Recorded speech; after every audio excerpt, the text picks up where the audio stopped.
e aí eu já vou aproveitar aqui, porque eu ia te interromper naquele momento, para também mostrar aqui para a galera de qual livro a gente está falando, né? E de qual autor. A gente está falando do Frederic Laloux, e aí você atesta assim esse meu enunciado, um dos autores, hoje um dos autores, um dos principais autores que aborda o tema de uma empresa com consciência ampliada, uma empresa evolutiva, uma empresa que consegue, de alguma forma, estabelecer autogestão, empoderamento, enfim, embora ele não goste desse termo, né? Inclusive ele rechaça o termo do empoderamento, né?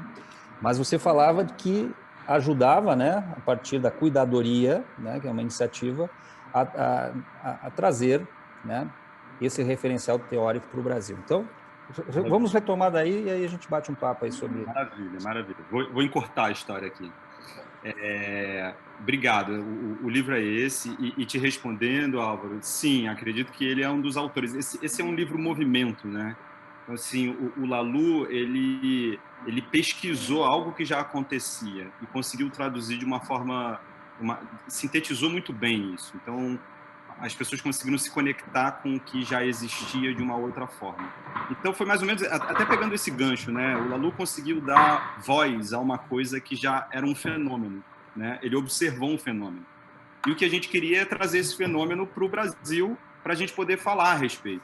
E aí a gente traduziu o livro de uma forma super inovadora, que dá uma live só por ela, assim. Acho que a gente uma vez pode fazer por isso, assim. E aí quando o livro chegou, a gente teve o campo se abriu, assim. Realmente a gente começou a ter mais lugar de fala para a gente poder trocar sobre esses conceitos.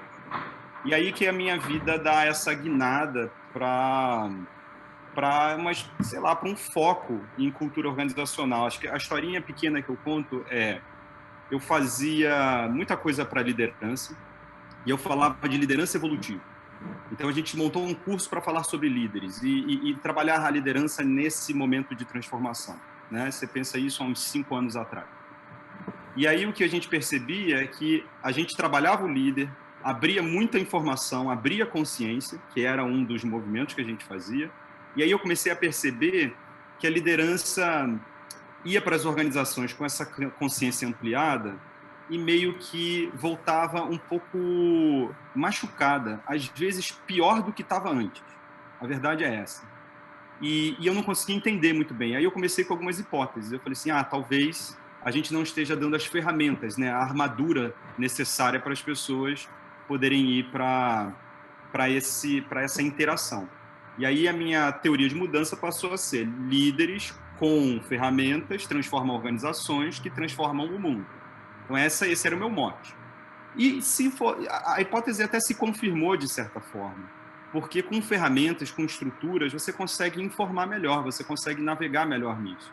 Mas você ainda percebia que na volta com as ferramentas as pessoas ainda voltavam muito, parecia que voltavam um pouco de guerra, sabe? Assim, cansadas. A armadura funcionou para elas não se ferirem por completo, mas não foi suficiente para a transformação, assim, com a intenção que tinha. E aí eu comecei a entender que existe uma coisa que eu falava assim, mas o que é isso, né? E aí me veio esse mundo de cultura organizacional, que é o mundo intangível dessa brincadeira toda de transformação de organizações e evolução da consciência dentro das organizações. Então, se eu não trabalhasse esse campo invisível, eu não conseguiria fazer o impacto que eu acreditava que as organizações podiam ter, assim. Líderes que transformam organizações, que transformam o mundo, necessitava de um aprofundamento em cultura. E foi aí que eu larguei mão de muitos outros estudos e fui direto para estudar cultura organizacional. E aí que eu entro nesse mundo. Henry, e nós aqui também, o acaso, não sei se o acaso do destino, mas a gente já conversou sobre isso em dada ocasião, né? Como o universo, de alguma forma, e aí tem aquele ditado que o universo conspira a favor de algumas coisas, né? Mas, na verdade, é bem isso, porque você começa a se deparar, mesmo não racionalizando a respeito do processo, ou sabedor, né, do que se quer, de onde se quer chegar, você começa a se deparar com esses estímulos, né? Não sei se a humanidade está falando mais disso, mas nós aqui na empresa, em dado momento, nos deparamos, né, com essa necessidade a partir de alguns estímulos até muito assim exterior, né, exatamente ao processo de empoderamento. A gente começou a entender que a gente precisaria horizontalizar mais, né, a comunicação. Exatamente, a comunicação foi o start inicial, né, a simetria da comunicação, né, a comunicação chegando de forma descompassada, né, em tempos diferentes para todos os colaboradores, e esse processo começou a puxar, então, a estimular, né, a gente ir atrás de referencial teórico quando chegamos no Lalux. Não conhecíamos o Lalu, né? E a partir disso começamos a estudar, encontramos vocês nos apoiam também nesse processo, e esse processo todo ele é apelidado, então, também por vocês, é aí que a gente pela primeira vez escuta o termo de empresa evolutiva, né?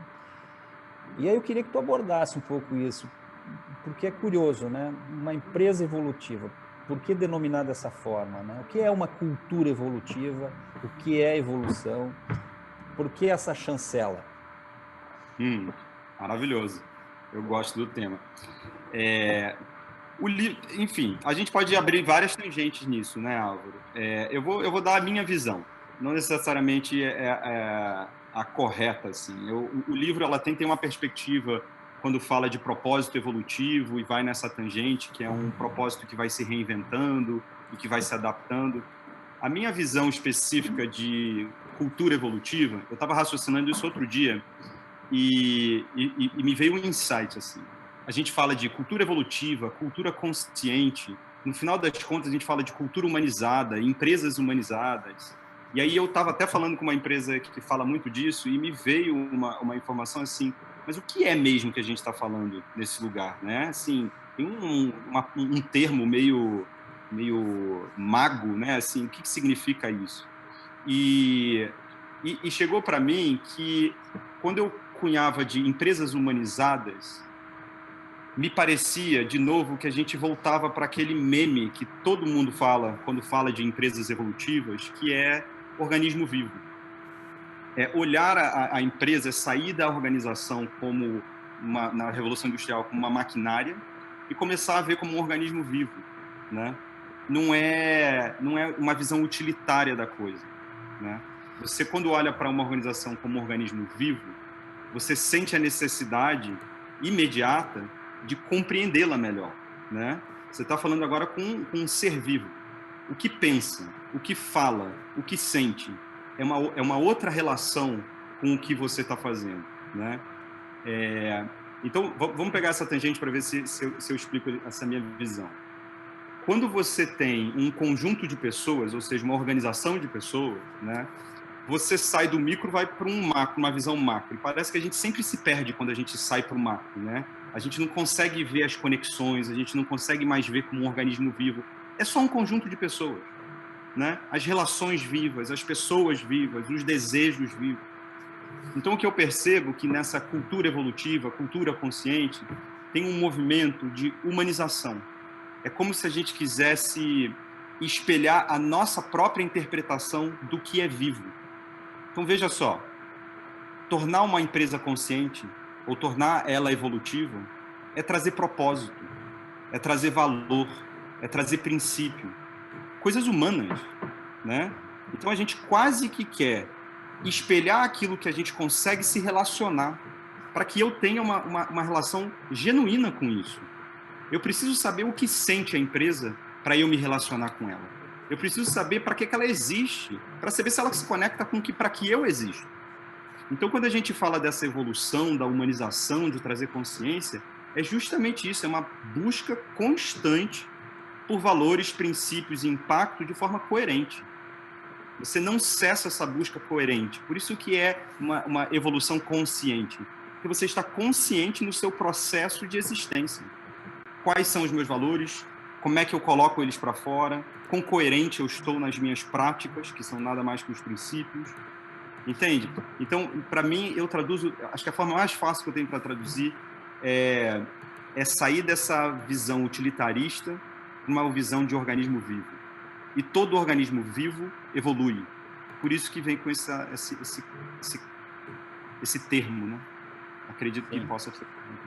Assim, e aqui na empresa a gente também tem uma metáfora a partir de um enredo, de uma narrativa, que é a história da Genuína. Genuína é uma heroína nossa que, em dado momento, recebe uma missão, né?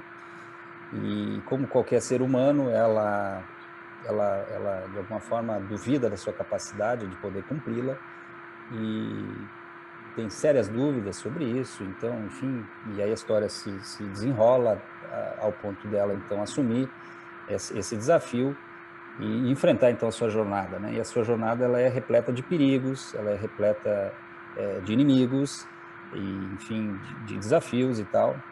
E tem um em especial, que é um inimigo em especial que ela descobre ao final da jornada, que é a sombra. Né? É a sombra. E a sombra nada mais é do que ela mesma, né? E os seus medos, as suas crenças limitantes, as suas incoerências, já que você está falando de coerência, né? De uma consciência coerente, né?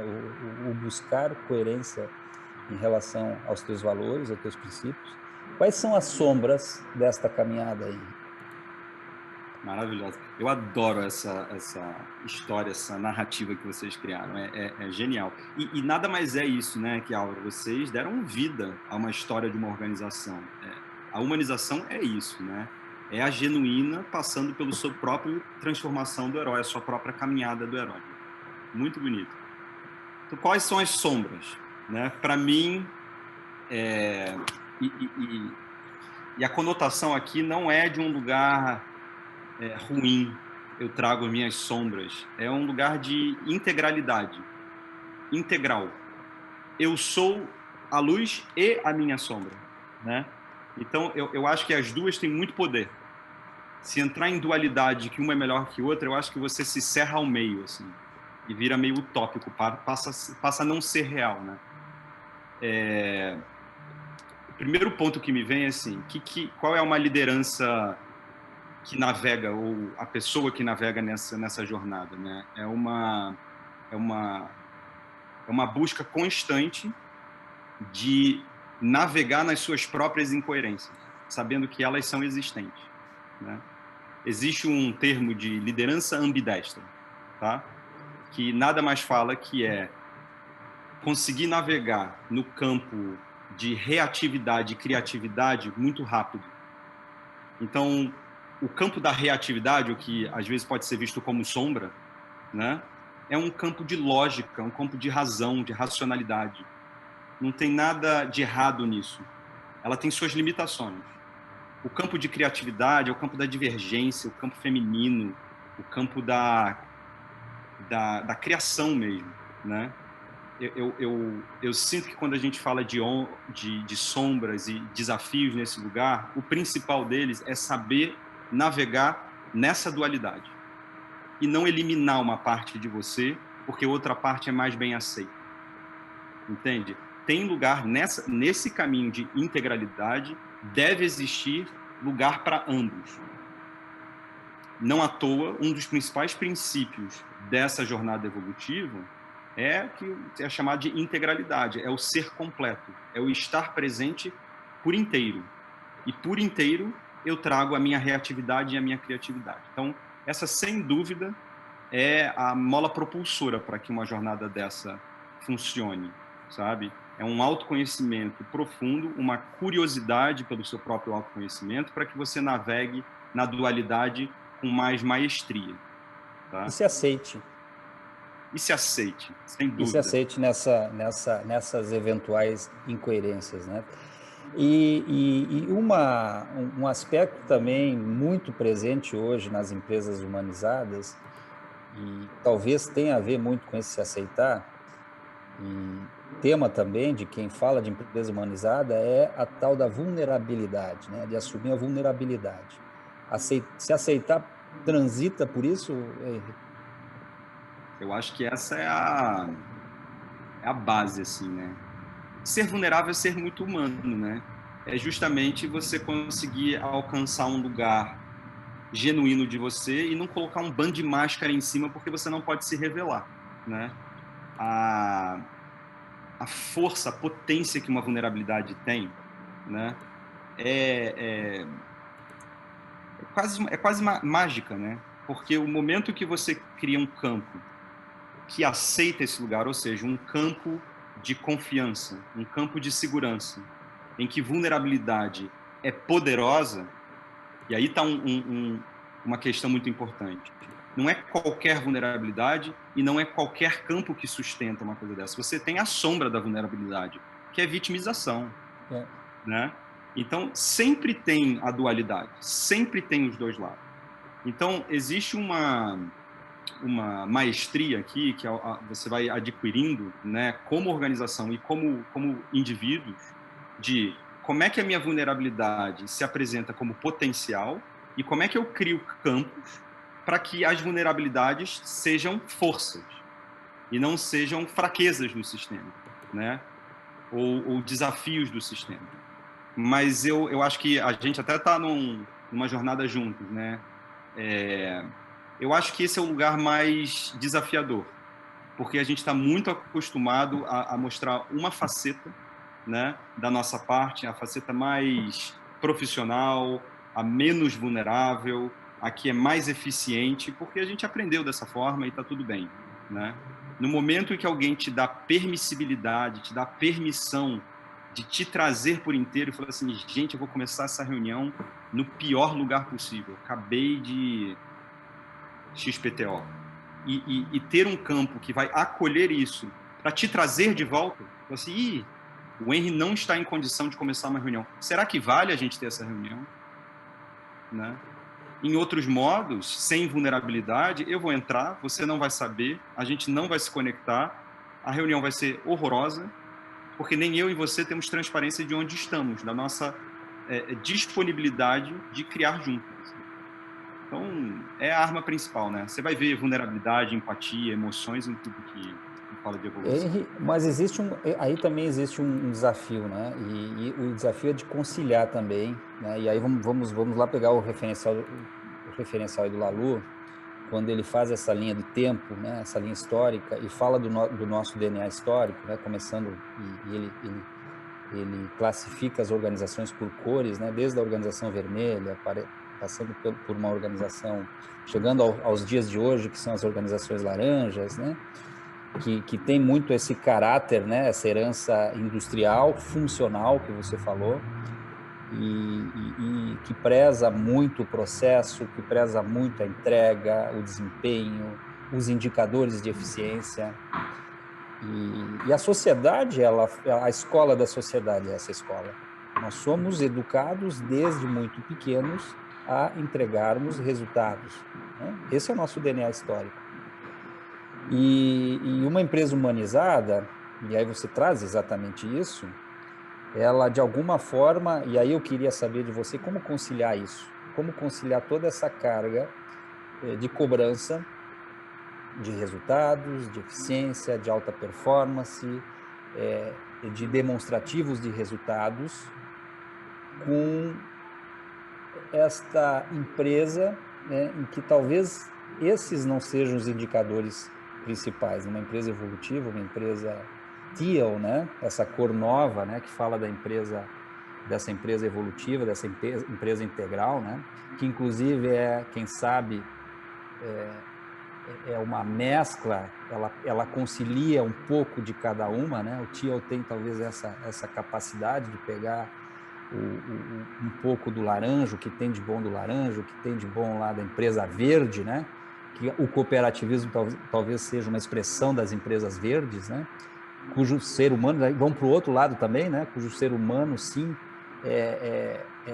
talvez possa estar à frente de toda e qualquer situação. Como fazer a conciliação de uma escola que está muito presente em todos nós, com essa necessidade, né? E hoje a gente vive esse ambiente de pandemia, e você falou da confiança, né? Confiança precisa imperar, a gente precisa empoderar as pessoas, a gente precisa confiar que as pessoas estão dando o seu melhor.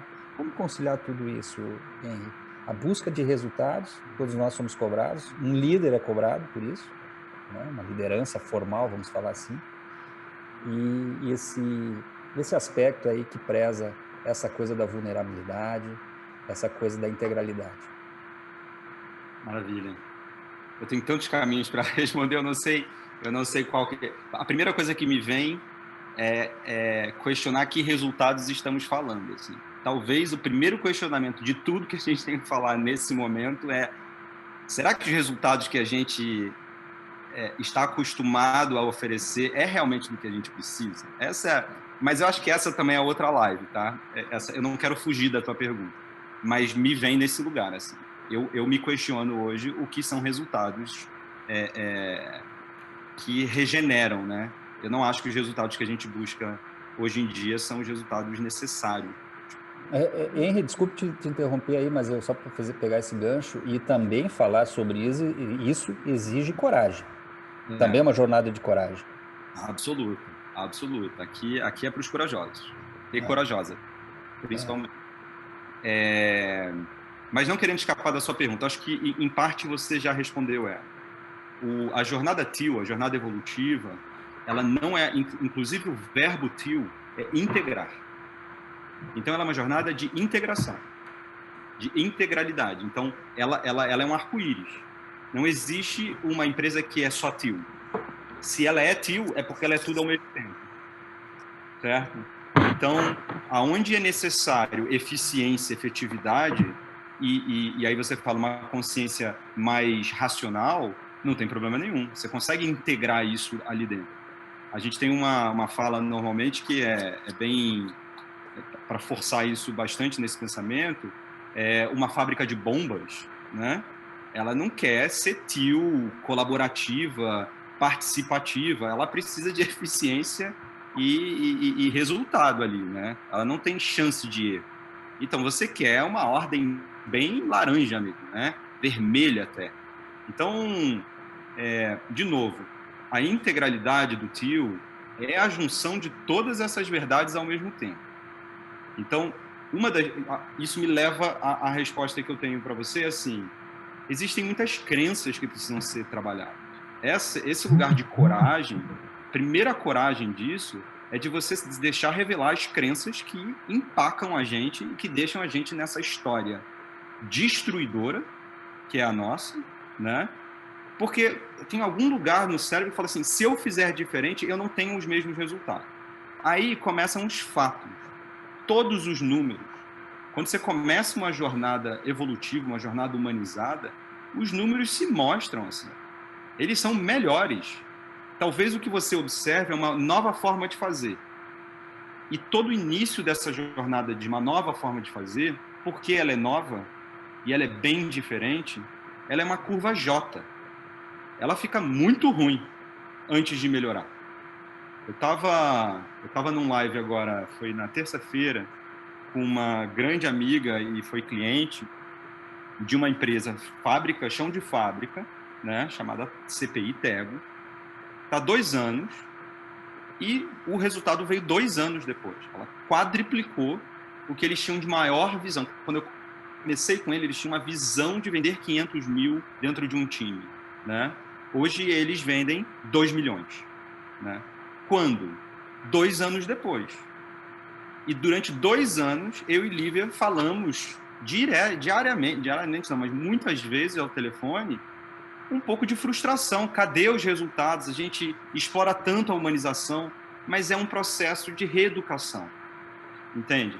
Então, a primeira resposta que eu tenho para você não é uma negação do que funciona, é uma ressignificação do que são resultados, é uma ressignificação da forma como gera resultados e coragem para que esse processo seja o mais orgânico possível. Então, ele leva o seu tempo, mas dia após dia, case após case, eles mostram o quão efetivos eles são de fato. Então, não, é uma crença, isso é uma falácia, né? Em alguns casos, e não funciona para todo mundo, essa é uma verdade também, né? Depende de contexto. Henry, não sei se tu tem condições de falar sobre isso, mas até aproveitando aí que tu menciona esse case, o case da Liv, que a gente chegou a conhecer, conversamos com a Liv, inclusive, né? Fantástico trabalho esse processo evolutivo, né, de empoderamento. Uma empresa que passava, que também tem uma história de muitos desafios, né, de enfrentar dificuldades e de se reinventar e, a partir disso, então, em dado momento, inclusive, celebrar resultados, né, resultados mesmo, esses resultados da empresa laranja extraordinários, né? Resultados que a empresa laranja preza, né, enquanto paradigma de resultados. Mas quais eram as expectativas mais frustradas nessa caminhada no J do Piorar por parte da Lívia? Não sei se tu tem condições de falar nessas tuas conversas com ela. Quais eram as frustrações desta caminhada? As sombras? Maravilha. Essas também são boas, são ótimas. Quando a gente fez esse processo com a Lívia, depois eu vou te trazer para a luz também, porque eu acho que você pode trazer muito insight, porque você está no meio dessa jornada. Eu acho que a tua posição de fala é única, né? Mas trazendo, ainda não te colocando na luz, no holofote, no caso da Lívia, a gente fez um processo com um time de 15 pessoas. No dia que a gente terminou o workshop, né, essa jornada que a gente fez com elas, as principais lideranças levantaram e falaram assim, não acredito nisso. A gente passou 3 dias imersos, fazendo, vamos lá, propósito. E aí as 3 lideranças falaram assim, isso aí não funciona, não boto nenhuma fé. Então eu vejo assim, a principal parte, né, tá nas lideranças, tá no patrocínio. O patrocínio é sempre o mais difícil, porque tem que ter muita coragem. Porque quando você olha essa jornada, você fala, isso aí não vai dar certo. E tem o lugar de que fala assim, aonde eu encaixo nisso aí? Porque você está falando que a minha liderança vai ser completamente ou parcialmente pulverizada, né? Ou o meu entendimento de liderança vai ser completamente ressignificado. Então, primeira coisa é que a gente recebe uma paulada das altas lideranças e dos patrocinadores que começam a questionar a validade disso. Então, esse é uma coisa que a gente enfrentou lá por algum tempo. Depois que isso aconteceu, e isso influencia muito o time, né? Porque você é alto, você é a referência. Então, você imagina que o time inteiro meio que fica nessa dualidade. Será que isso funciona? Será que eu me jogo? Será que eu não me jogo? Então, você passa por esse momento de adaptação. A Lívia passou por um processo muito difícil, porque das 15 pessoas que começaram a fazer o processo, só sobraram 3. Hoje ela tem 3 pessoas das que começaram esse processo. Tem 2 anos e as primeiras quedas foram logo no começo. Assim. Eu lembro nos primeiros 3, 4 meses já tinham saído uns 3. Eu tinha muito esforço de onboarding das pessoas. Um time que ainda se reinventava e tinha que ficar fazendo recontratação. Eu não sei te dizer exatamente, Álvaro, se era uma não adaptação pelo que estava aparecendo ou simplesmente porque a vida levou as pessoas para outro lugar e esse era o ciclo da pessoa ali dentro. Um pouco dos dois, talvez, né? E então a perda de pessoas foi um baque muito forte, assim, né? Esse terceiro ponto talvez seja o tempo de espera. Enquanto ela estava no processo dela de evolução desse time, 2 anos tem que ter estômago, né? De você ficar ali colocando muito recurso. E o recurso que eles colocavam não era necessariamente dinheiro, era recurso de tempo. Aquelas lideranças que antes estavam reticentes e não queriam, resistentes mesmo, elas viraram parte do time integral. Teve um momento que eu falei com a Lívia que eles estavam dedicando em torno de 60% a 70% do time do tempo do CEO, da head de cultura e do CFO a um time que ainda nem tinha se provado ser lucrativo. E tinha esse era um time de 10 pessoas, uma fábrica de 250 pessoas. Entende? Então existe uma decisão, uma tomada de decisão muito forte de que eu vou passar por isso, né? O deles demorou cerca de 2 anos para se mostrar e agora eles começaram a transbordar.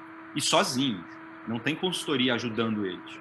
Eles decidiram como vão transbordar. Eles já estão tão... Às vezes eu ligo para a Lívia e falo, Lívia, como é que você está fazendo? Para que eu possa aprender. Mas eu queria eu queria trazer uma pergunta para você nisso, assim. Porque a gente fez o mesmo mergulho, está fazendo o mesmo mergulho com você, E você é a alta liderança, né? E aí eu te pergunto, aonde dói em você?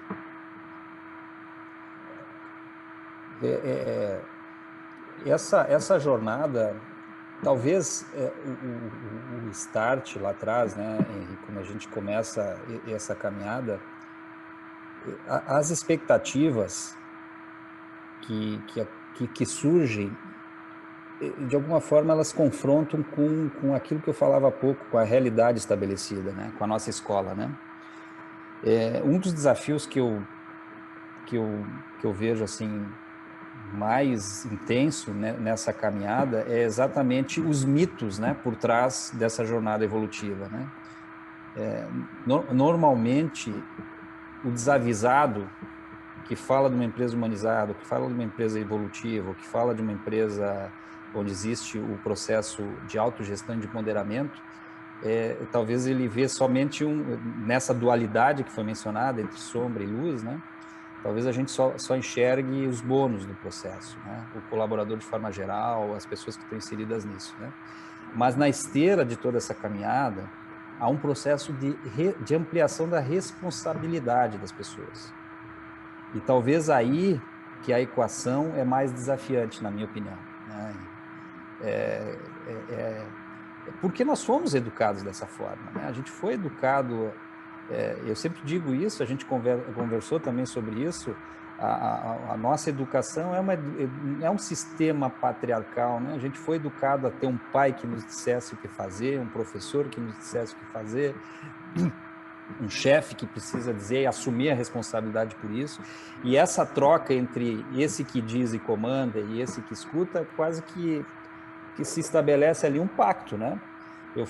Ou seja, também se tem por parte da liderança o conforto de poder comandar, alimentado, quem sabe, pelo ego, alimentado por outras coisas, também tem da outra parte, da parte de quem é hoje comandado, um certo conforto por não precisar assumir a responsabilidade. E talvez aí esteja um dos maiores desafios, né? Essa virada de chave de mostrar para a galera que a partir de agora você é dono da lojinha, né? Aquela lojinha é sua, né? Você precisa tomar decisão e você precisa assumir essa decisão, precisa assumir a responsabilidade por ela.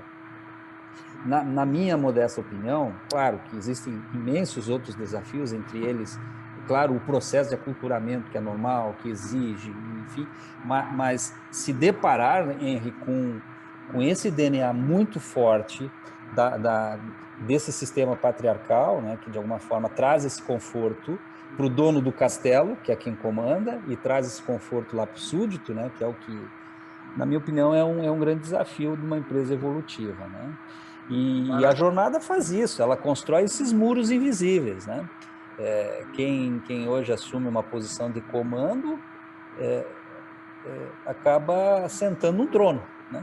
E derrubar essas paredes é muito difícil, né? Abrir mão do controle, abrir mão da palavra final, decidir em colegiados. Eu acho que esse é um processo dolorido, talvez não seja o mais desafiante. Talvez o mais desafiante, Henry, exatamente seja ali no liderado. Ele entender que, cara, mudou esse jogo, agora eu preciso assumir. Não tem mais quem, via de regra, me diga, né, o que fazer, e eu preciso me responsabilizar por isso que eu faço. Então, não sei. Maravilhoso. Não, eu queria pegar esse gancho aí de você, assim, as estruturas que a gente tem, que não são necessariamente de adultos, convenhamos, né? São estruturas que eu não tenho confiança no que você vai fazer, por isso eu te controlo, né? Elas não deixam responsabilidade com ninguém, porque ela tem um ponto cego que é benéfico para ambos permanecerem assim. É um pacto. É um pacto invisível. Eu comando, enquanto eu não sou quem executo, eu culpo quem executa. Então a responsabilidade do resultado não é meu. Mas enquanto não sou eu que tomo decisão, não fui eu que decidi, então a responsabilidade não é minha. Há isenção de responsabilidade em ambos os casos. E para mim, isso é maturidade, né? Esses são os sistemas realmente adultos. Por isso que quando você traz, eu traduzo com o que você está trazendo, é autonomia.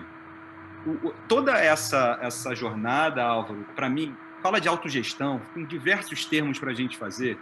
Eu tenho tentado simplificar essa coisa. Para mim é uma jornada de crescimento de autonomia. E você vai conseguir implementar o nível de autonomia que está disponível dentro da organização, principalmente nas suas lideranças e liderados. Então, assim, qual é o nível de autogestão? É o 80. O caminho para a autogestão é você ir aumentando graus de autonomia dentro de uma organização, que, na verdade, é esse grau de responsabilidade. Pensa comigo, quando a gente faz essa jornada junto. Primeira coisa que a gente fala é integralidade, é ser inteiro. Isso é autonomia de ser quem você é. Vem cá ter coragem de ser quem você é. Porque isso exige coragem para camar. Esse é o lugar da vulnerabilidade. Eu vou me expor radicalmente para você. O segundo lance de autonomia que eu vejo, assim, eu vou ter autonomia de saber o que acontece. As pessoas terão autonomia de saber o que acontece. Aí já está no lugar do líder, que está sentado no trono, porque esse é o poder da transparência. Será que eu vou distribuir o poder da transparência? Eu vou distribuir autonomia para as pessoas compreenderem, saberem o que acontece, para que elas possam ter linhas de raciocínio autorais? Esse é um próximo passo imenso, que é a transparência radical. E transparência radical talvez parece muito radical, mas de fato é assim. Não tem como você brincar de transparência dentro de uma empresa que vai evoluir. Porque quem detém informação detém poder. E se você quer coerência no sistema, você tem que transparecer as coisas. Ah, mas tem coisas que não precisam ser faladas. Para quem? Mas tudo bem, eu até posso abrir mão de que isso exista. Mas vamos deixar claro que essas informações nós decidimos juntos que não vai ser transparente porque estamos preocupados com o nível de maturidade. Isso é transparência radical. Não significa tomar riscos cabulosos. Significa que a gente olha conscientemente para onde a gente pode ir, o que está disponível para a gente fazer. E a última de todas as autonomias para mim, que aí é a hora da verdade, que é a capacidade das pessoas transformarem e causarem mudanças significativas. Esse é o cume, né? Porque se você vai empoderando, que é uma palavra horrorosa mesmo, que você tirou poder para dar, né? Se você vai dando transparência, se você traz a pessoa por inteiro, mas na hora da pessoa fazer o movimento e de fato transformar a organização pelo que ela sente, e você não usar aquela colheira de cachorro que você dá a corda, mas puxa no final, sabe? Se você realmente permitir, aí você tem um organismo vivo. Porque aí são células pensantes, sencientes, né, que sentem, que pensam sobre si, resolvendo coisas à medida que elas aparecem. Aí você atinge um nível de evolução mesmo dentro da organização que de fato é um organismo vivo. Ela fala, ela tem voz. Não tem mais alguém que fala por ela, sabe? É muito bonito. É difícil chegar lá, mas é muito bonito. É um processo. Henri, nós chegamos agora às 21 horas. Aqui as meninas me dizem que podemos conversar até 21h15, por conta dos nossos atrapalhos iniciais, dos nossos atrasos iniciais. Então eu vou pedir para o pessoal aí que se programou para ficar até as 9 horas, que possa estar conosco aí até 21h15, porque aqui o papo está muito legal, é uma troca muito interessante, uma galera aqui nos acompanhando, né? E fazendo também aqui seus comentários, né? Eu até não estou conseguindo aqui poder acompanhar, mas muitos acreditadores aqui conosco, as pessoas aí concordando, algumas perguntas também, né? Que o pessoal está fazendo. Deixa eu ver se aqui houve uma pergunta há pouco que falava sobre esse processo. Deixa eu ver se eu encontro aqui. Enfim, Henri, muita gente aqui acompanhando. Quero agradecer também aqui a Aline Mariotti, que está conosco, fazendo aqui o processo, a tradução em Libras aqui do nosso trabalho. No começo a gente teve essa dificuldade, agora está aqui conosco. Enfim, aqui saudar aqui o Solon, Marcelo, que está conosco. O Solon conversou com o Odair também, outro grande líder de uma empresa humanizada, gestão por propósito, né? Eu creio que também esteja conosco. Os colegas aqui, Maurício, Vale Litoral presente, Diego dizendo aqui que é um papo que não cansa, Lucas, Rita, Paula, enfim. Se nós tivermos aqui de outros sistemas cooperativos ou enfim, de outras cooperativas, Sicredi Rio Minas também está conosco aqui, a Tamires está me dizendo. O pessoal põe aí, né? O pessoal que está nos acompanhando, mesmo de outros sistemas ou de outras cooperativas, para a gente poder estar aqui na medida da possibilidade, estar aqui mencionando. E vamos continuar aqui até 21h15, Henri. Vamos falar um pouco mais aqui sobre tudo isso e realmente isso aqui nós poderíamos aí fazer inúmeras lives, né? Porque não é matemática, né? Uma empresa laranja estabelece, né, modelos matemáticos e de novo, né, não vamos desprezar, porque isso também de alguma forma catapultou as empresas para os patamares que estão hoje. Se elas hoje têm condições de poder estar falando de integralidade, de evolução, aquelas que o fazem, é porque também fizeram uma outra jornada anterior a essa, né? Então, de alguma forma, isso também não pode ser detratado, né? Ao mesmo tempo, é uma jornada que não é matemática, né? Então, a gente não tem a fórmula, né, para todo esse processo. E também não vai, não descobre quais são essas sombras aí. Na verdade, vai descobrir, a gente não tem isso pré-determinado, né? A Lívia, né? A Lívia lá na empresa dela, talvez não tenha calculado os seus desafios. Nós aqui também, à medida que a gente vai fazendo essa jornada, muitas vezes eles são invisíveis, não são aqueles latentes, né? E nesse sentido, como então as pessoas, não só a liderança, que sim tem esse fator, fator fundamental, né? Se a liderança não comprar, não patrocinar, não ser coerente com o processo não anda. Mas partindo do pressuposto que isso tudo ocorra, a pergunta é não só a liderança, mas as pessoas, como elas vão se adaptando? Qual é então, eu falei que não tem fórmula, mas eu vou fazer a pergunta desse jeito, qual é a fórmula para as pessoas estarem se adaptando nesse modelo evolutivo? E concordo contigo, vamos ter que encontrar um outro tempo, porque empoderamento é realmente horrível, né? É tirar poder do rei do castelo e dar poder para outro, né? Então, também estamos sendo incoerentes, né? A gente não quer dar poder, a gente quer realmente fazer com que as pessoas se empoderem, mas se empoderem da sua trajetória, né? E possam ser figuras vivas, né? E protagonistas da transformação de uma organização.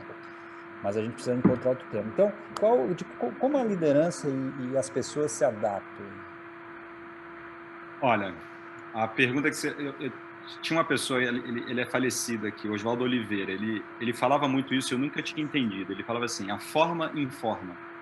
A forma informa. Eu acho que, Álvaro, tem... eu estou lembrando de uma frase aqui de um momento que eu estava na Índia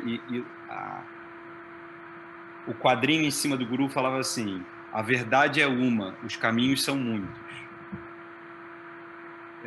Eu acho que é por aí. Eu vou dar um dos caminhos em que eu acredito e que eu sei navegar. Então, acho que tem um viés muito forte meu aqui. Eu navego por estruturas, né? Eu realmente acredito que a forma informa. Ela ajuda a gente a se movimentar em campo. A gente não está num campo difícil, a gente está num campo de complexidade. É outro mindset. A gente não constrói uma ferramenta ou uma máquina que resolve a situação, né? O campo complexo, ele exige um outro tipo de análise, uma análise sistêmica. Eles são de muitas conexões. Você não consegue trazer objetividade ou causalidade, não é nem objetividade, é causalidade, né? Então, para mim, tem funcionado melhor trabalhar sobre estruturas que ativam isso tudo que a gente está falando. São estruturas, tem até, mas são estruturas libertadoras mesmo. Porque parece que você, quando fala de estrutura, tá colocando numa caixa. Exatamente. Me parece confrontar com a intenção da liberdade. Exatamente. A estrutura parece que aprisiona. É o oposto. É o oposto, porque quando a gente coloca estrutura, eu tiro o controle. Então, por que não tem muita estrutura? Então, as pessoas acham que esses caminhos são oba-oba, que vai todo mundo poder fazer uma anarquia. É pelo contrário. Temos aqui um mito, né, Henry? Total, Temos um total. mito da caminhada evolutiva, né? Que talvez as pessoas comprem gato por lebre, entendam que um processo evolutivo é um processo onde a anarquia impera. E não é isso. Exatamente. Se você não coloca estruturas para que nós, né, coordenamos isso conjuntamente, coletivamente, a anarquia está ali do lado da porta para acontecer, porque as pessoas talvez vão se auto-organizar sem estruturas. Por isso que eu estou falando que tem muitos caminhos, né? Eu já vi isso acontecer. Para mim, funciona da seguinte forma: existem estruturas muito lindas porque são libertadoras. Elas só informam. São trilhos, tem muitas direções. Você pode fazer o que você quiser nela, mas todo mundo é informado da mesma forma, né? Então, quando eu começo um processo desse, eu gosto de começar a introduzir essas estruturas que ajudam as pessoas a libertar esse controle de si e do outro.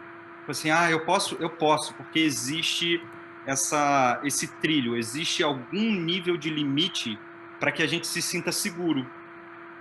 Por exemplo, uma estrutura libertadora é um acordo. Não significa que é um sistema, é um acordo. Um acordo é uma estrutura entre eu e você libertadora, de que eu vou confiar em você e você vai confiar em mim, e nós sabemos que a gente está limitado sobre esse acordo que eu fiz. Então, em última instância, esse lugar de autonomia é ter os limites conhecidos. É o que pode e o que não pode. É mais o que não pode, porque tudo que não pode, tudo que não pode, pode. Essa é a liberdade. Então é mais importante eu saber com você o que não pode, para que a gente possa criar em liberdade, entende? Mas se eu e você não temos acordados o que são os nossos limites comuns, aí eu posso errar no meu navegar, eu posso acabar sobrepondo o seu navegar. E isso que dá conflito. Gestão de conflito, estrutura, comunicação, reunião, remuneração, conversas, debate, tudo isso é estrutura. É porque a gente pensa em estrutura como caixinha, mas são todas formas que vão nos ajudar a navegar em mais sinergia, em mais harmonia. Eu conheço essa, acho que a rota de autoconhecimento é transversal a qualquer rota, não tem dúvida. A gente tá emaranhado em muitas crenças e a gente precisa de tempo e paciência para a gente sair delas e corajosamente questioná-las. Esse é transversal. Então, o acompanhamento de autoconsciência, de autodesenvolvimento é necessário. Como organização, para mim, funciona estrutura. Tá ótimo. Henry, nós estamos nos aproximando aí do final e eu vou pedir aqui que a gente rode aqui o vídeo e o convite do próximo, geralmente quinta-feira, e aí na volta eu vou deixar que você faça aqui o encerramento dando tua mensagem final. Roda o vídeo.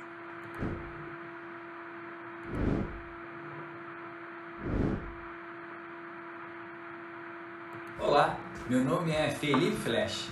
E na próxima quinta serei o anfitrião do Geralmente Quinta-feira da Coop TV. Então quero te convidar para um bate-papo com o Marco Schuster com o tema Reaprendizagem Coletiva, Jornada para a Sociedade Antifrágil. Dialogaremos um pouco mais sobre o que desaprendemos com a evolução da humanidade, o quanto a confiança é propulsora para a colaboração. O que a expressão antifrágil tem a ver com anticrise? É na próxima quinta-feira, dia 30, às 20 horas na Coop TV. Nos segue nos canais do Instagram, no Face e no YouTube. Te vejo lá!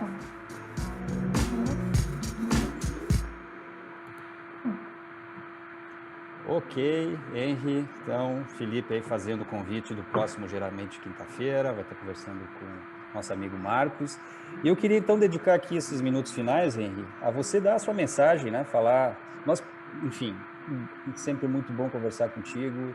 Nós aqui tivemos também com o teu apoio uma jornada maravilhosa, estamos no meio dela Gostei demais do papo. Mais uma vez, peço desculpa aqui para os nossos atrapalhos iniciais. Não prejudicou o conteúdo, a gente conseguiu bater um papo aqui relevante, conseguiu compartilhar temas muito instigantes. Eu queria, então, dedicar esse tempo final aqui, que você pudesse estar aí dando tua mensagem final. Maravilha. Primeiro, te agradecer, Álvaro. Obrigadíssimo pelo convite. É sempre um presente poder falar de coisa que me toca o coração. Fiquei muito feliz com a Aline. Aline, obrigado. Quero ver você interpretar você mesmo. Obrigado, Aline. Nunca tive interpretação em Libras. Fiquei muito feliz. Deve ser difícil falar sobre complexidade nesse sentido. Cara, meu recado, acho que de coração, Álvaro, eu tô tentando viver esse momento de transformação, tá muito forte para mim. Ao mesmo tempo que ele me convida para uma gratidão, porque esse vocabulário todo está disponível agora, né? O Covid e a complexidade são termos comuns.